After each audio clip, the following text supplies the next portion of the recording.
live self-defense training class, you're going to discover how to use a simple self-defense stick, the simple short self-defense stick. This is the Japanese Okinawan tanbo, which is 18 inches long. You can go 18 inches, 16, 12, go a little bit longer, a little bit shorter, but it's a stick about this length. Now, how to use this basic self-defense stick for simple and effective self-defense using 5 powerful strikes. I'm going to show you 5 strikes that you can practice right now to improve your self-defense skills.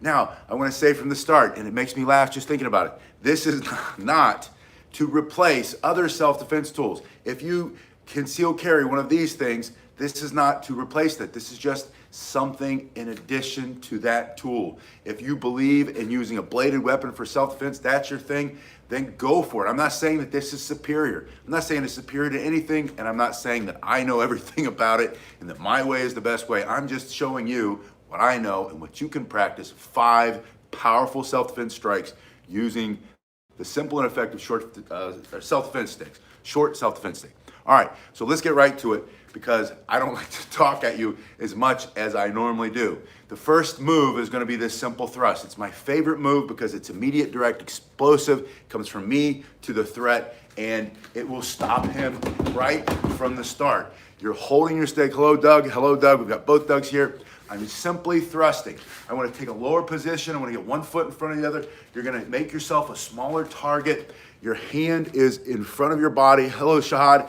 Your hand is in front of your body. The stick just comes from you to him. And again, immediate, direct, explosive. Close with and destroy. I want you to go as fast as you can. If you miss it, hit it again. And it's not one and done. You're going multiple times. You're going to strike hard and strike fast. So number 1 is that simple thrust. Hello, Patrick.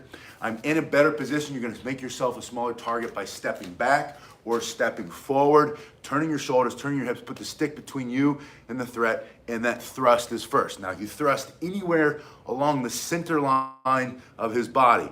Eyes, nose, teeth, throat, into the solar plexus. Hello, Daniel. G. Carlton, it's good to see you. And the purpose of using the thrust first is to hopefully stop his forward advance. If you recoil in a lot of self-defense situations, or if you turn your back and try to run, if you're too close. Now, if you see him coming, he's 20 feet away, and you can get out of there, run if you can run. Hobble fast if you're like me and you've got to hobble. But move away if you can. Run, hide, fight. We say it all the time. But when it comes to fighting, I want you to move forward, and I want you to thrust and push and keep it in this line. If you think of creating a box of your shoulders through your hips, or a rectangle if you want to include your head, keep it in here. Don't bring it out here. This becomes weaker because when you lift your elbow, you put too much pressure on that shoulder. And here, I want you to turn through your shoulders and hips. So we want to turn. Hello, Ollie. It's good to see you. Turning here and thrusting and moving your foot to increase that speed and power and explosiveness and go right through. Hello, Jack. Jack's in London, England. Coming straight in. Thrusting is number 1. You can practice that over and over. I also want you to practice it with one hand and then the other hand, starting to turn your shoulders and hips. Extend your arm. Whether you lock it out or not, that's your choice. But turn your shoulders and hips and move your body in with that thrusting motion. Coming forward first. Number 2 is going to be a flick of the wrist. This comes from Irish stick fighting. From here, you're snapping this very hard and fast. It's very explosive. You're going to come forward. Think about temple, eye, nose, teeth, into the neck, into the arm, into the hand. And it's a turning motion that you're doing. You're flicking your wrist, and you're going to come straight forward. You can thrust one side or flick one side, flick the other one. In fact, that's how I like you to practice, doing one and the other one. Hello, Dan. Hello, Patrick. It's good to see you too. You're going from one side to the other side with this short, fast, explosive turning of the wrist motion. Number 1 is the thrust. Number 2 is the flick. Number 3, I want you to swing your whole body in, making this arm straight or mostly straight. You can have a little bit of a bend of the wrist. You can come into the head, into the neck, into the ribs, down into the area between the last rib, the floating rib, and the hips, thrusting right into all that soft tissue, just turning, again, shoulders and hips. I want you to have as much power as you can generate in these simple thrusting moves. So number 1, thrust forward. Number 2, flicking of the wrist, You can do it both sides. You can do this very fast. It's very explosive. It's very quick. And the third one is turning or swinging, and this swinging motion coming in using your whole body, creating lots of leverage to strike. Number 4 is going to be a hook. And I want to see you put the stick here and let it kind of walk your finger. This is really good exercise for your brain and your grip, by the way. Practice sliding it up, sliding it down, and from this position here, almost again like an Irish shillelagh, bringing it through in a hooking motion using the backside of that arm and that hand of this stick coming across into the temple, into the jaw, into the neck for self-defense. The principle of self-defense is get in a better position, put the stick between you and the threat, and then ask yourself, what can you remove or destroy? His ability to see, breathe temporarily, permanently, his ability to grab you, to stab you, to hurt you. And you're gonna turn and strike with this swinging motion, almost like a hooking punch coming across, using your whole body. Again, it's your shoulders and your hips. When you move your shoulders and hips, you're creating massive amounts of power for self-defense. I get this complaint from time to time where someone will say to me, oh, hello, David, it's good to see you, David. They'll say to me, you're teaching people how to do these things. They have to be in great shape. They have to be very strong. They have to be fit. They have to, no, they don't. They have to use basic principles. Everybody can turn their shoulders and hips. Well, most everybody, but you'll be able to turn your shoulders and hips. Turning your shoulders and hips will allow you to engage bigger muscle groups than just your arm. Now, if I said you have to hit with X number of pounds of pressure with this punch from your arm, and your arms weren't as strong as they used to be, then yes, that might be true. But I'm not saying that. I'm saying turn your shoulders and hips.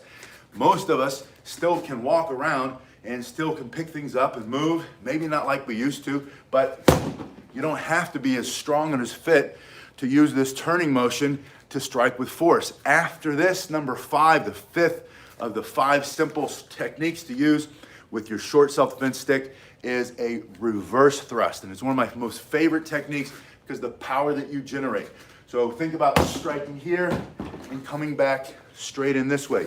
You can come up to the throat, into the nose, into the eyes, down into the solar plexus, down into the groin. You can thrust behind you, this reversing thrust right into his groin. And yeah, David says it's very effective. Put those techniques together. Remember, you're gonna practice sliding it up, sliding it down, slide it up, slide it down. I've made a bunch of these for my classes. I use these in class all the time. I sell them to my students here. If you would like one of these, it's the first link below. It's just, I don't have like a whole store yet. Just if you want to send me a PayPal, it's the link below. You go to that PayPal for 20 some dollars. I will send you one of these that I made myself. Now, I am not a carpenter. I'm not a wood carver. I'm not fancy, but I have many times sanded and oiled and made these stronger and stronger. Hello, Daniel. Or make your own. Yeah, Daniel says he uses a collie stick. Got a whole corner full of collie sticks, all different kinds, all different lengths. I've got the ones for the little kids, the teenagers, for the big kids like me. I've got some that are made out of hickory and some that are made of ironwood. A gift from one of the Dougs. Thank you, Doug. So from here, snapping, thrusting, swinging, and slide that down. You've got that reverse hooking motion coming across and then pushing. Yeah, Patrick says this is the tanbo. This is an Okinawan martial arts. Sometimes they say Japanese, it's usually Okinawan. But Okinawan martial arts, the tanbo is the short stick. Koreans call it the danbong, and there's usually a drill hold here. I also make those, and you put in a loop of cloth, like cotton thread, not thread, rope, right? You put your thumb around it so that you can, and some of you guys know how to use these, the dongbong, real hard, powerful, smashing strikes. And then the Korean police officers used to carry things like that. Thank you, Daniel. Daniel just gave me the super chat. Daniel, I really appreciate that sticker donation that helps this channel grow. So for review, I want you to learn how to use a simple self-defense stick, not to replace one of these, not to replace the knife. If you're God's gift to knife fighting, you've been knife fighting, you've been in the penitentiary for 30 years and you know how to shiv somebody really well, good for you. I'm not saying to go and try to find the worst, nastiest criminal in a back alley and challenge him with your stick. That's not what this is about. This is about what if you don't have anything else, you look around and you find something that looks like a stick, you can pick it up and it's better than nothing. That's all I'm saying, right? Or you roll up a magazine. Now you have 5 powerful techniques to use with a simple short defense or self-defense stick. Number 1, thrusting, right? Remember, turn the shoulders and hips, accelerate by taking that step in with your body. Think of a fencing move. Number 2, the flick of the wrist. And I want you to practice right hand, left hand, right, left, faster and faster until that comes out of you without even thinking about it. And it might not do all the damage in the world, but it might be enough to dissuade to end the argument. There wasn't an argument to start with because you had the self-defense stick. But using this twisting motion into the face. Number 3 is this swinging motion, coming up the head into the body. You go down into the thigh, stick this right on someone's sciatic nerve with all your weight, all your energy. You can stop the fight. Practice right hand, practice left hand. Number 6, there are only 5. Number 4, I got ahead of myself. You know what I was thinking? Because this slashing motion, that's a really powerful technique too.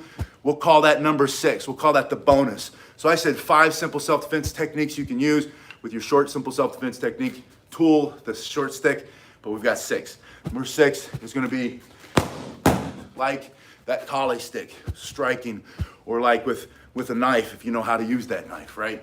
So, but turn your shoulders and hips. You're gonna have a lot more power when you come straight from your shoulder and don't swing it out here. Number 4, I got all ahead of myself. Slide it down here and bring it here. Timmy asks, what is the shortest useful self-defense stick? And I'm gonna say the Japanese, it's not Japanese, Sensei Kubota made the Kubotan famous, which was the pocket stick of the Japanese, called the Yawara. So Yawara would just be a pocket stick. Here you have one of these in every classroom. When I teach some of the safety tips in the classroom, when I've been asked to do that, I say, you don't have it. And this is, it's sad that we have to say this, but the truth is, you might not have any other choice. It's run, hide, fight.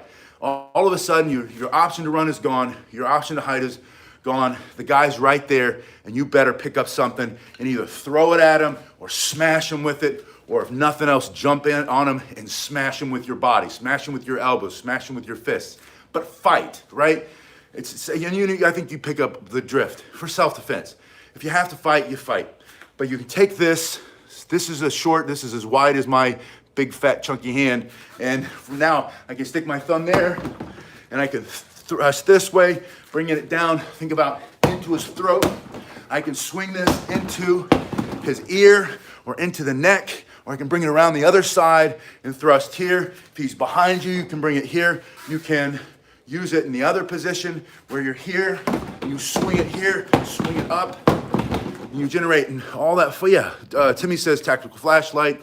They have, I have pins over there that you write with, and the tip will break a window if you get stuck in the water, or if you're in a car accident, your window won't roll down, a window breaker. A tactical pin. But these, you can't beat an expo marker. And I do this, I used to get them at the dollar store, the cheap version of this. They break really easily. But the expo marker, I've never broken an expo marker when I give instruction with one of these. So this, comes with whiteboards. It's in a lot of schools, a lot of offices. That's a great, simple, short stick, and it works. In my car, which is being fixed, but in my car I carry a Yawara, which is just a round piece. It's just the palm stick. And I have 2. I have one that's just a flat round piece of wood, and it's probably 6 inches, and the other one has a string that's drilled into both sides. Yeah, the school shank, Timmy says. All right, so we said number 4, sliding this way and coming around here, just this quick motion. Maybe he's throwing a punch and you just cover up. And on the way by, you smash something and then go to number 5, which is that reverse thrusting motion. That reverse thrust or jab, thrust, jab, whatever you want to call it. In full disclosure, I made this list up so I wouldn't forget it, and I just called it what it seems like. There's no manual that I looked into. There's no ancient Japanese text or Okinawan text that came from 7,000 years ago that the shogun gave to the emperor who gave it to me. That's not where I came up with this, right? It's an amalgamation of things from a lifetime of practice, from hard discussions with law enforcement people who say, number one, pay attention. Self-aware or situation awareness is always number one. And I know some people will say, oh, that's silly, that's an oversimplification, but it's not. Pay attention, you can avoid most things. Thank you, Tim. It's good to see you. Number two, get in a better position. Put the hands between you and the threat. And then the question will come down to, should you learn how to jujitsu? Should you learn how to do judo? Should you learn how to box? Yes, learn whatever you want to learn, but then understand that techniques and principles are different. Techniques are slashing motions. Techniques are thrusts or swinging, thrusting, right? The reverse hooking motion, that reverse jab, and then, let's have the paper there, that twisting, snapping motion. And all of these things are all correct, right? Thank you, David. But more important than the techniques are the principles. Principles, number one, take your phone, stick it in your pocket when you walk outside. Stop looking at it while you're driving. I know we all do that from time to time. That's a bad habit. We all have to stop that. Put the phone in the purse, in the bag when you're out in public. Pay attention and start to look and think and ask yourself, what doesn't look right here? Who might be a threat? If something happened, how do I get myself and my family out of here? Where are the exits? Where could we go and get cover? There's a difference between concealment and cover.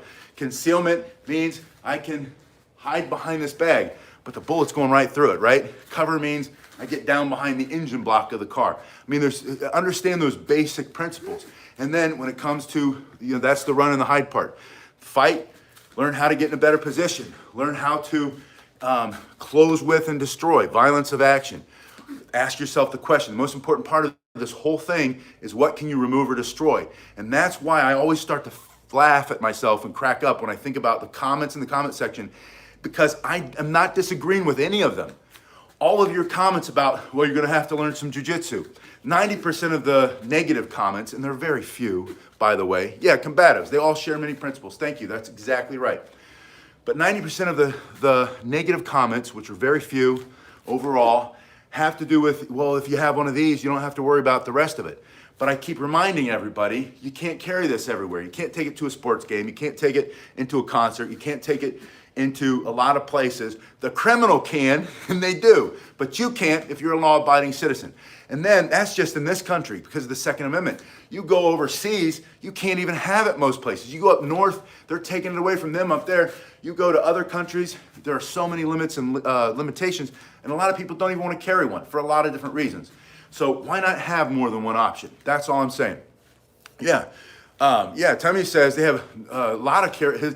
In England, I get this comment from all you guys in Great Britain all the time. In England, in Ireland, in Scotland, you can't carry anything. It's like they don't want you to defend yourself against anything. You're immediately the bad guy, and they give all the rights to the criminal or whatever. And I get it. I understand. I'm just saying for two reasons. One, to keep your mind fit and strong, learn how to defend yourself. And two, when you're in the moment, you'll be able to defend yourself, and you won't be worried about what the legal ramifications are and everything else. Of course, if you can't leave the house with certain things, you can't carry this with you, you're gonna get in trouble, don't carry it. But if you find yourself in a situation, the baddie pulls out some kind of a bladed weapon or some other kind of weapon, and all you have is an umbrella or a walking stick or a walking cane or a rolled up magazine, then you'll know how to use it. That's the whole point of these. You guys have been awesome. Yeah, Chuck, thank you. I would love if you guys could put in the comment section below, because the chat doesn't last forever. The comment section does. But if you please would go to the comment section and put, Bradley asked for self-defense for the physically disabled. I have had many, many students who have physical limitations of all manner and shape, and they're all effective. You can always learn how to defend yourself if you focus on the principles, which are situation awareness, better position. There's always going to be a better position you get into. Get the hands up between you and the threat. And then using what you do have, ask yourself the question, what can you remove or destroy for self-defense? His ability to see, breathe temporarily, permanently, his ability to hear or stand upright if he loses that inner ear because you pop his eardrums, or his ability to be awake. Maybe you knock him out from a blow to the head or into the neck for self-defense, or maybe you've smashed one of the joints because the joints break easier than the bones. So yes, self-defense for the disabled, all the principles are the same, and then your tools are just gonna be different. Your techniques will be modified, will be changed, depending on what your abilities are. However, principles are always the same. Principles are the same no matter what. Always, if you haven't already given me a thumbs up, please do that, and like and subscribe if you can, because that helps this channel grow. And I really am passionate about having this exchange with each other. And like I said earlier, I'm not always right. I learn from you as much as you learn from me. So I love to read your comments, and you put something in there and it makes me think, and I go back and I look at it and I try it again. And sometimes I think, yeah, you're right. There's a better way. Yes, that means I'm still alive and I'm still growing. That's what I want. I'm sure that's what you want too. I'll see you guys on the next one. Thank you very much.